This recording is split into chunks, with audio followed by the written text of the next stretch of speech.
మీ ఇల్లు ఎప్పటికీ పటిష్టంగా ఉండాలనుకుంటున్నారా? కాన్ లైఫ్ కెమికల్ తో ఇది సాధ్యం. ఈ నెంబర్ను సంప్రదించండి. కర్ణాటకలోని హుస్కూరు మద్దురమ్మ దేవాలయ జాతరలో అపశృతి చోటు చేసుకుంది. మద్దురమ్మ గుడిలో వార్షికోత్సవాలు జరుగుతూ ఉన్నాయి. ఈ కార్యక్రమాలు చూసేందుకు చుట్టుపక్కల గ్రామాల నుంచి వేలాదిగా భక్తులు తరలివచ్చారు. ఆలయంలోని రథోత్సవ వేడుక ప్రారంభమైంది. ఈ కార్యక్రమంలో భక్తులు పాల్గొని ఎంతో ఉత్సాహంగా రథాన్ని లాగుతున్నారు. కానీ ఇంతలో ఊహించని ఘటన చోటు చేసుకుంది. ప్రస్తుతం దీనికి సంబంధించిన వీడియో సోషల్ మీడియాలో వైరల్గా మారింది. అదేంటో మీరే చూడండి.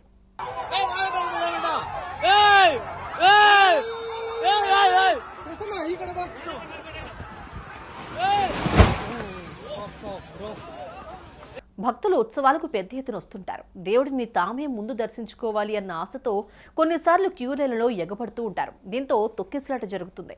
అంతేకాకుండా ఆలయంలో ఉత్సవాల టైంలో ఆలయ అధికారులు సరైన ఏర్పాట్లు చేయకపోవడం, వారు చేసే చిన్న తప్పిదానికి అనుకోని ఘటనలు కూడా జరుగుతూ ఉంటాయి. తాజాగా ఇలాంటి ఒక షాకింగ్ ఘటనే కర్ణాటకలోని హుస్కూర్ మద్దురమ్మ దేవాలయ జాతర వేడుకల్లో జరిగింది.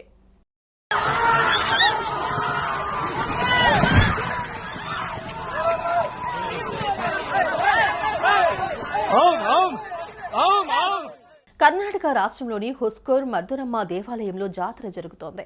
ఈ ఆలయంలో రథాన్ని ఊరేగించడంలో మద్దురమ్మ గుడికి ఎంతో ప్రాధాన్యత ఉంది. దశాబ్దాల క్రితం నుంచి ఈ ఆలయంలో ఎన్నో రథాలను ఊరేగించారు. ఇక ఈ జాతర వేడుకల్లో శనివారం రథోత్సవ కార్యక్రమం జరగాల్సి ఉంది. ఈ కార్యక్రమాన్ని చూసేందుకు చుట్టుపక్కల 10 గ్రామాలకు చెందిన వేలాది మంది భక్తులు తరలి వచ్చారు. ఇక ఆలయంలో రథోత్సవం ప్రారంభమైంది.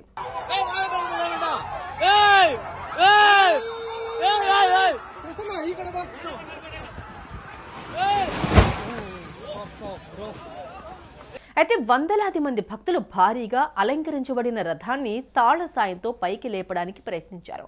ఈ క్రమంలోనే 120 అడుగుల రథం కాస్త బ్యాలెన్స్ కోల్పోయి ఒక్కసారిగా నేలపై పడిపోయింది. దీంతో అక్కడున్న వారంతా భయంతో దూరంగా పరుగులు పెట్టారు. అదృష్టవశాత్తు ఈ ఘటనలో ఎవరికీ ఎటువంటి ప్రమాదం జరగకపోవడంతో అందరూ ఊపిరి పీల్చుకున్నారు. ఇక ట్రాక్టర్లు, ఎద్దుల బండ్ల సాయంతో రథాన్ని యథాస్థానానికి చేర్చారు.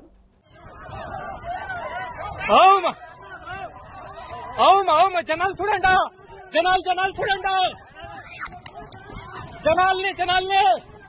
జనాలు చూడండి. హుస్కూర్ మద్దురమ్మ జాతర ప్రసిద్ధ వార్షిక రథోత్సవం. ఇక్కడ ఈ రథాలు ప్రధాన ఆకర్షణగా ఉంటాయి. ఈసారి జాతరలో ఈ ఘటన జరగడం పట్ల భక్తులు తీవ్ర ఆందోళన వ్యక్తం చేస్తున్నారు. సుమన్ టీవీలో మీ పర్సనల్ అండ్ బిజినెస్ ప్రమోషన్స్ కోసం కింది నెంబర్కి కాంటాక్ట్ చేయండి.